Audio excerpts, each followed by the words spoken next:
Welcome back to the Triple Option. Paul Catalina and Royden Ogletree here. And Royden, we talked about this, that teams are building, and they can, through the transfer portal now. And at first, I think a lot of people thought, like, well, what are you getting out of the transfer portal?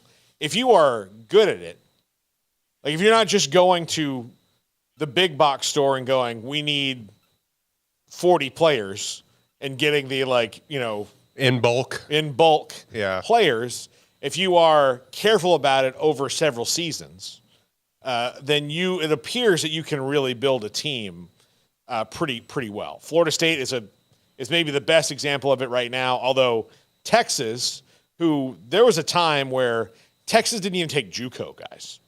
Like they would not – you could be the best JUCO guy in the country at a position they desperately needed, and Texas would be we'll take the 4-star over you anytime. They're not going to take – they're going to take a JUCO guy, even though, he's already as muscular as he's going to be, and he's developed, and he's an offensive lineman. You need a left guard. He's a left guard. Like, no. We'll take the prospect first. Now, look, Texas, Jatavian Sanders is a transfer, and Adonai Mitchell's a transfer, and Isaiah Naor, who's hardly even playing, a transfer. Quinn Ewers is a transfer. Yeah. All of these, I don't know how many on their offensive line are. A lot of those guys are recruited, but a lot of those guys were 5-star recruits, and a few of them were freshmen that played last year. Yeah. But you go across, they're getting transfers. Like I said, Mike Norvell's done a steady 3-year build of this, and then he's gotten so much where he can go in the portal and go this Keon Coleman guy's really good. We don't really need a wide receiver, but we need that wide receiver, so I'm going to go get him. And I'll tell you who's been a little, sorry to interrupt your point, a little behind the times on it is, Alabama fans will probably get mad at me, but people are coming out of Alabama, not going into Alabama, it feels like. Now, I know they do have transfers that play a large role. Jermaine Burton. Yeah. From Georgia, yeah. But, it feels like more of you see more of, he was a transfer from Alabama. He was a transfer from Alabama. I'm glad you brought that up. It's something I want to talk about. I brought it up to Phil Bennett yesterday when we had him on the show, that it's not necessarily going to stop Alabama from winning like they do, because Saban is so good at what he does. He'll figure a way through the storm. But what it does is, take, for example, the 3 guys who went to TCU. Maybe all 3 of them were not going to start at Alabama this year, but they're starting at TCU. Well, does that mean TCU is going to win the national title? No, but it means that TCU's got 3 good players that now Alabama can't develop, that he could rely on, that all right, well, they're not going to start when they're sophomores, but when they're juniors, they're all going to start, and I will have had them in my system for 2 years, and I don't have to worry. Brockermeyer, boom, there's my left, I guess he's a tackle. Sanders is going to play running back. JoJo Earl was my 4th wide receiver last year. Now he's my 2nd wide receiver. Great. Everything's working out for me. This is the plan. So while he's still going to get the best of the best, and if he wants to go into the transfer portal and get a player, most of the time he's going to get the best one available at that position. He still is losing a lot of the meat of his team, because Miami has 3 Alabama transfers. TCU has 3 Alabama transfers. Heck, USC has an Alabama transfer. So they've got all these guys that are transferring out, and yes, they can replace them, but now that's thrown a wrench in the timeline that Nick Saban got used to. Well, it used to be, and we all saw it for years, is that you were not playing at Alabama unless you were just all world. You were not playing at Alabama until you were a redshirt sophomore or even a junior. And that is why they were killed, because they were grown men out there, every single one of them playing. So you were going to come in, you were going to redshirt, you were going to learn the system, your body was going to get better, and then you were going to come in and destroy everyone. They had running back rotation for a decade of dudes that were just coming in there as grown men, so-and-so, Derrick Henry beget Josh Jacobs beget so-and-so. Yeah. And so it just continued on forever, DJ Yeldon or whoever. And they just had this merry-go-round of grown men that would come through there. Yeah. Now, they're maybe having to play younger players that, I'm not dancing on Alabama's grave. They're going to be great still this year, even though they lost. it just feels like they're having to play players before they want to play them. Jalen Milroe would never have been the starter. Not once. Never been the starter at this point in his career. Mm-hmm. So he might wind up being a really good quarterback one day. He's got ridiculous physical tools. He might be the best overall athlete on the entire Alabama team. He's a silly athlete. Silly. But is he a quarterback yet? No. I mean, I think we've seen that. Like, if the throw is, all right, fast guy, go run, and I will throw it to where you are, that's a throw he can make. Yeah. If it is crossing pattern over the middle. If it is agility related, then he's in trouble because he really only has one arm speed, which is cannon. Yeah. And he doesn't have that touch right now. So, and they took that competition all the way down to the wire and don't. Because, again, in Nick Saban's plan before, and I'll go way back, Brody Croyle, Greg McElroy, Jacob Coker, that's before they started getting to then they had Mac Jones and Tua and Bryce Young. So, and I'm probably leaving somebody out. Somebody said AJ McCarron, future Republican senators in Alabama. Yeah, but AJ McCarron, all those guys that have come through and won titles for them or gotten them really close, they were in the system for a while. Tua had to wait.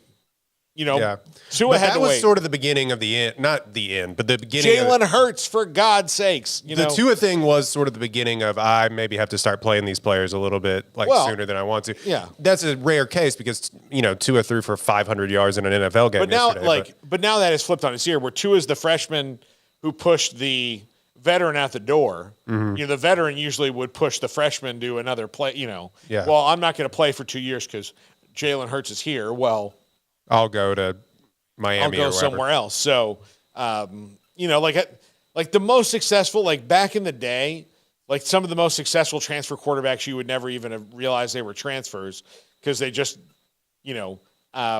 showed up 3 years ago. Yeah, well, yeah, no, but I mean, I'll go back 25 years. A&M won the Big 12. The last time A&M won a conference title was 1998. They won the Big 12. The Sir Parker touchdown is very famous. Has it been that long? Yeah, it's 1998. That's the last time they won the conference. So that play was Brandon Stewart was the quarterback. Brandon Stewart was from Stephenville, Texas, and played on that very famous Stephenville state championship team under Art Briles, I think the first one. And so he went to Tennessee in 1995 or 4, whenever that was. Maybe 94. And the two other quarterbacks on that roster were Todd Helton, possible future Major League Baseball Hall of Famer, and Peyton Manning.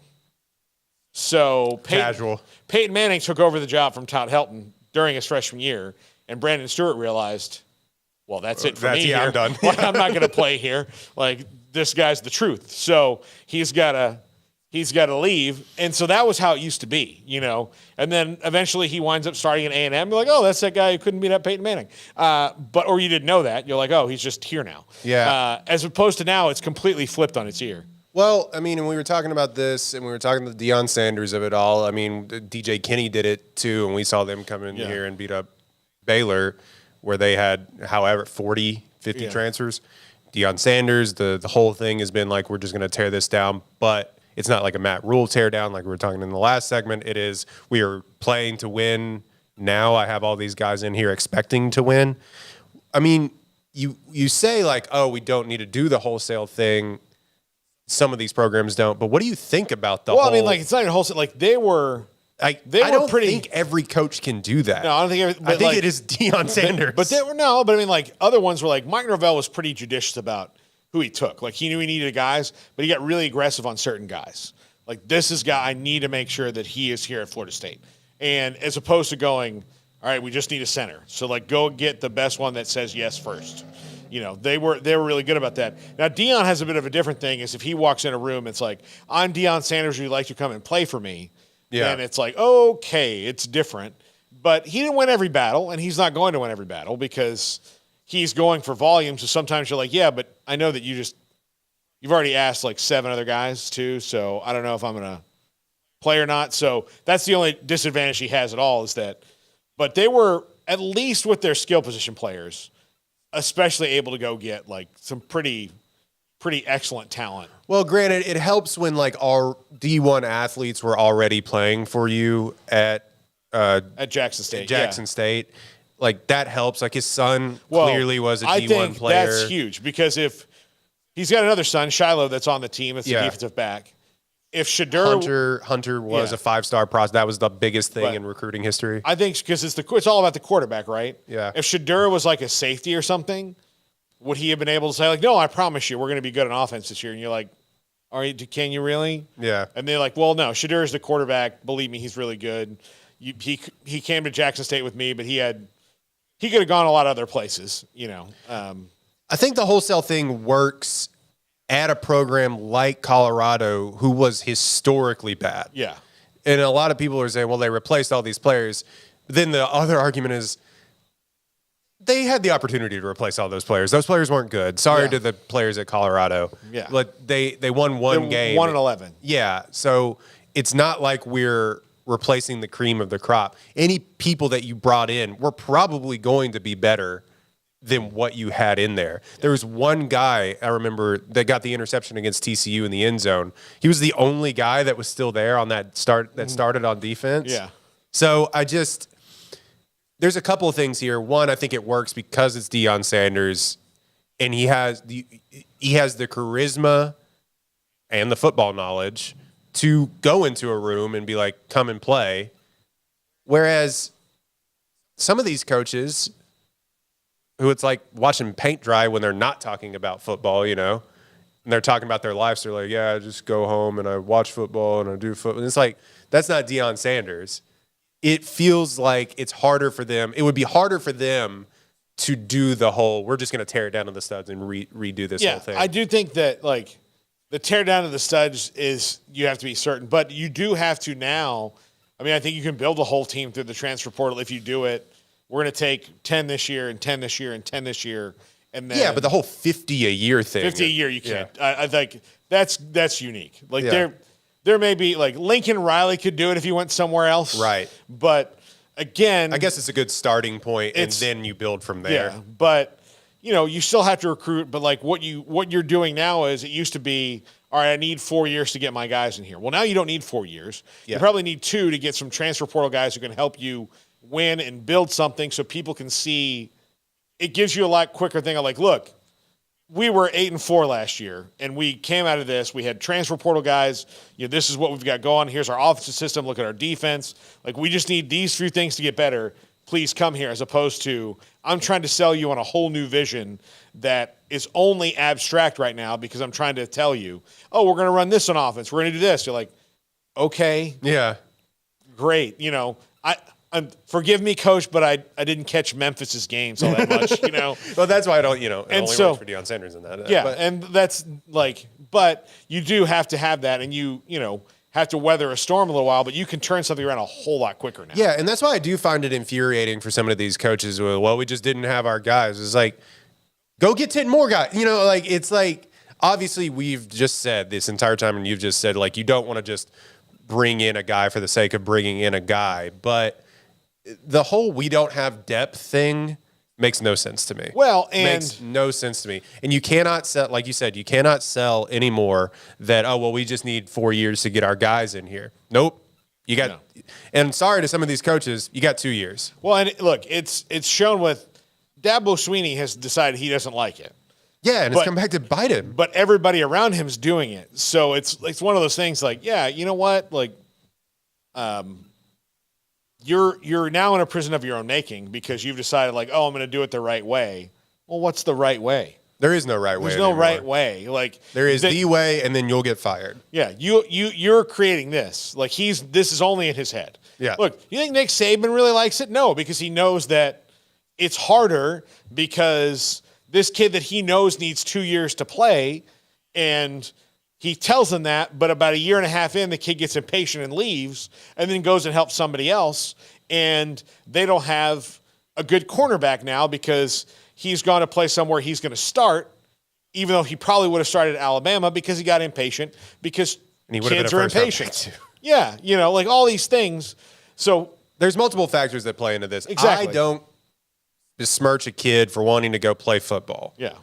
I do think it would be beneficial to some of these kids to still stay in the system that they originally picked with some of these major coaches like Nick Saban. Because like I was saying, it used to be you were a junior, you come up, you play 2 years. Hey, look at that. You're a first or second round pick. Crazy how that happens, I don't besmirch a kid for going and getting his money either with how times are now. Go do it. Go do whatever it is that you feel the need to do for you and your family.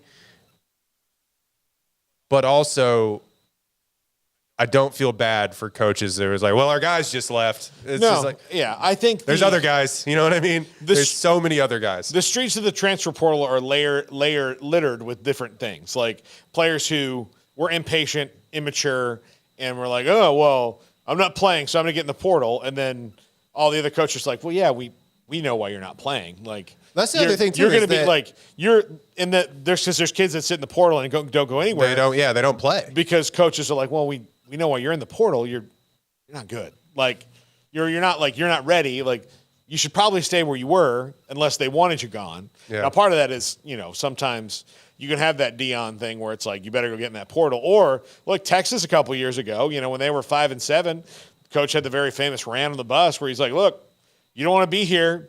Portal door is wide open. We will help you fill out the paperwork. Here you go, because we don't need you here. So those things are all that. It's kids with discipline problems, kids with academic problems, all that. But going to find the right system for you, like, here's the thing. Going to find the right system for you, you're playing behind somebody who is, look, Joe Burrow, is playing behind Justin Fields, right? Well, okay, bummer for Joe Burrow. Like, he wasn't going to get on the field in front of Justin Fields, so he went to LSU and became Joe freaking Burrow. Mm-hmm. Those are ones that make a lot of sense to me. There's some that are like, well, I'm a freshman, I haven't played yet. We're like, yeah, but you're still 171 pounds. So, drink some protein shakes, lift some weights, and then talk to them later. Those are the things.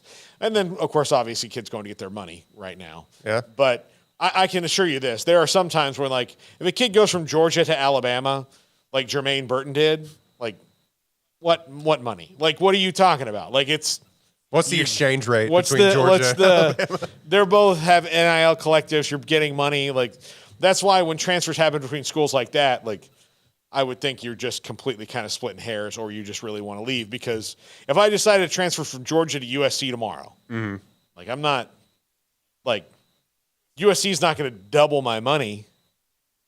I just want to be. You want to run fast, man. Yeah, so I don't know. Like, those are the things that do it. But, Coach, I think you have to really embrace, and we've seen it. It's helped Texas tremendously. And it helps you also, like, okay, say you had a class at three positions you thought, like, man, we got some really good DBs. We had 2 good D tackles and like 3 good offensive linemen in this class. And then by the time they're juniors, are like, well, this guy got hurt. This guy, transferred. And then these other guys just haven't come along. Well, you know what you can do? Go get the ones that are better. Yeah, and it may take those kids a little bit longer to figure out the system because they haven't been there as long. So there's going to be growing pains there regardless. I think offense is obviously easier than defense to learn some of that stuff. Mm-hmm. But I think it allows you to, we're talking in circles, but it allows you to not have those depth issues that we've talked about and that you've seen from some of these teams. So, I think the excuse of, we just didn't have our guys just doesn't fly anymore. It puts a lot of pressure on you as a coach when you're a guy like, say, Dave Aranda, who has not used the portal as much. This year he did. Last year he did not.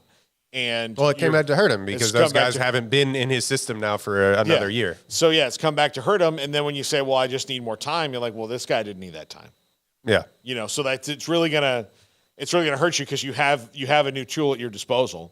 And as long as they, and I agree with the coaches that there needed to be some kind of like parameters on the calendar because the recruiting calendar is already bonkers as it is.